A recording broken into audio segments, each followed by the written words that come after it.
World Athletics has announced that female athletes will soon be required to take a one-time genetic test to compete in women's events.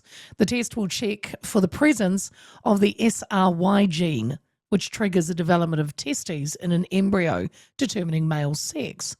World Athletics already bans transgender women who have gone through male puberty and requires different in-sex development, or DSD, athletes with high testosterone levels to lower them for eligibility. The new rule was recommended by a working group that found current regulations were not strict enough. It determined that athletes born male may still retain competitive advantages even without undergoing male puberty. World Athletics President Sebastian Coe emphasised that the pre-clearance process would be simple, done only once in an athlete's career, and legally sound.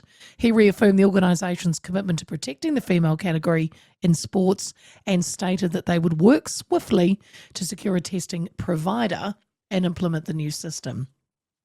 Ro Edge from Save Women's Sports Australasia is a prominent advocate for women's sports and has consistently emphasised the importance of basing sports policies on objective, science-informed options rather than the subjective ideologies, and contends that allowing individuals to self-identify into female sports categories undermines the integrity of women's sports, as well as posing safety risks.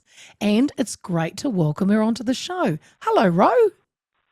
Hi, how are you, Leah? It's lovely to talk to you. And of course, welcome. You're a friendly face on the platform, so lovely to have you here today. Is this, Ro, a positive moment in women's sports, or do you think it's just a small step in a much bigger battle? I think it is the beginning of the end of a 25-year experiment of allowing male advantage into the women's category. It's huge. Wow. Absolutely huge. And, Seb Coe, he didn't just, make this move about protecting fairness and safety. He said, we'll doggedly protect the female category and do whatever it takes to do it. And he's not just talking about, protecting the integrity of female sport, he's guaranteeing it. And so I think what this is, to be honest, it's probably a bit of a dig at the new IOC president, Kirsty Coventry, because Seb Coe missed out on the IOC presidency last week when there was a vote. She's going to put a group together and sit down and talk about a collective way to move forward. Seb Coe's actually taking action. Talking's over. Everybody knows that male advantage begins in the womb now, and if they don't, they're just ignoring biological reality. Ro, was one genetic test enough? Because some critics say that surely other biological advantages remain. Is what else should be done? Do you think? No, what they can do, there's either a cheek swab or a dry blood test, and they're non-invasive, they're cheap, they're effective. They will automatically identify if that SRY gene is in the blood or in the saliva. And then what they can do from there is they do more comprehensive testing if that's identified. But it's just a very, very easy way. Look, it was done up until the 96 Atlanta Olympic Games. So it's nothing new. It was just, but the Olympics decided that, they dropped the sex verification in 1999 because they didn't think it would impact female athletes. I would argue they just didn't care. Yeah. No doubt there'll be legal challenge because we know when something like this happens, there is. Do you think World Athletics will be prepared for that and they'll stand firm?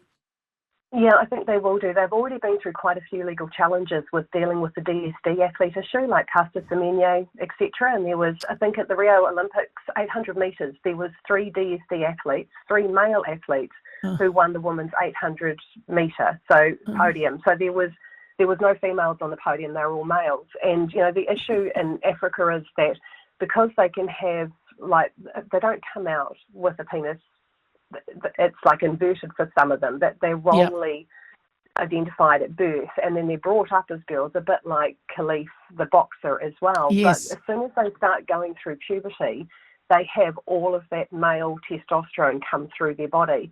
And so they've already been fighting this in court. They had rules that initially meant that the DSD athletes had to reduce their testosterone to less than 2.5 nanomoles per milliliter. But as we all know, females are not just males with lower testosterone. And there is an abundance of research now that shows that. And so World Athletics are simply acting on that research now and doing what every other sporting leader and sporting minister needs to do, and Yes. protecting the female category, because it was set up to ensure females had the same fairness, safety and opportunities as males, and we really have undermined that completely over recent years. Ro, do you think World Athletics, was prompted also because of what President Trump signed, the Order of No Men in Women's Sports? And do you think other organisations, you've mentioned the Olympics a few times, or FIFA will follow suit, or do you think they'll just continue their merry way? I think, to be fair to Lord Seb Coe, he's been onto this and talking about it long before President Trump came in. But President Trump's executive order definitely adds weight to it now. It's not just a lone voice at the head of, either political or sporting arena. It's starting to compound now. So Triathlon New Zealand, for instance, just released their policy last week, and they're protecting the female category as well.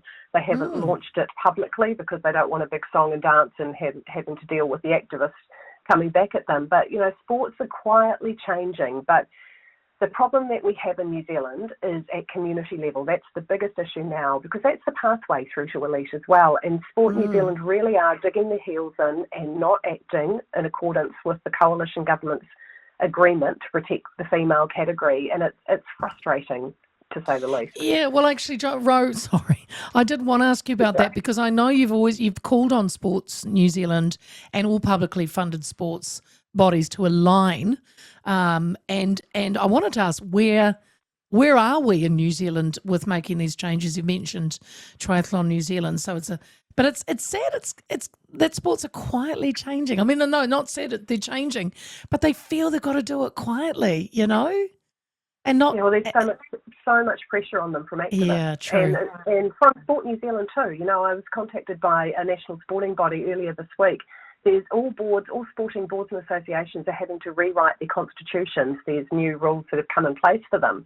And Sport New Zealand they have said that, like, they've given text for them to consider. And for instance, one of them is that 40% of their board members have to self-identify as female. They say that this text is optional, but the sport had been told by their legal advisors that if they didn't do it, their funding would be at risk. So I did contact Raylene Castle, CEO of Sport New Zealand, and say, is that the case? And she came back and said, no, sports can decide what language they put in. But the problem is they feel compelled to do it, because Sport New Zealand have shown they will use funding as a lever before. And so this is the issue that we have. We're not making any progress on this. It doesn't matter, what New Zealand First wants to do or the direction this government wants to take. We are having a big backlash from the bureaucracy, who's just basically giving them the middle finger and saying, we will do what we like. So that's interesting, because, we're 15 months or so in, and we know it was an agreement between, National and New Zealand First. You mentioned it about the publicly funded sporting bodies, support fair competition. And like you said, if they're flipping the middle finger, I mean, what more can be done? What do you want to see happen? I'd love your listeners to do, Leah, is to email our Sports Minister, Mark Mitchell. You can find it, it's publicly available, his email address at Parliament. I think it's just mark.mitchell@parliament.gov.nz. Email him and ask him to follow what Lord Seb Coe has done with World Athletics and protect the female category, and to push Sport New Zealand to follow through on the directive the previous sports minister gave them. Like, it can just be a couple of lines, but the more emails he gets, the more he will think this is an issue he has to act on. When it's just a few, we're easy to ignore.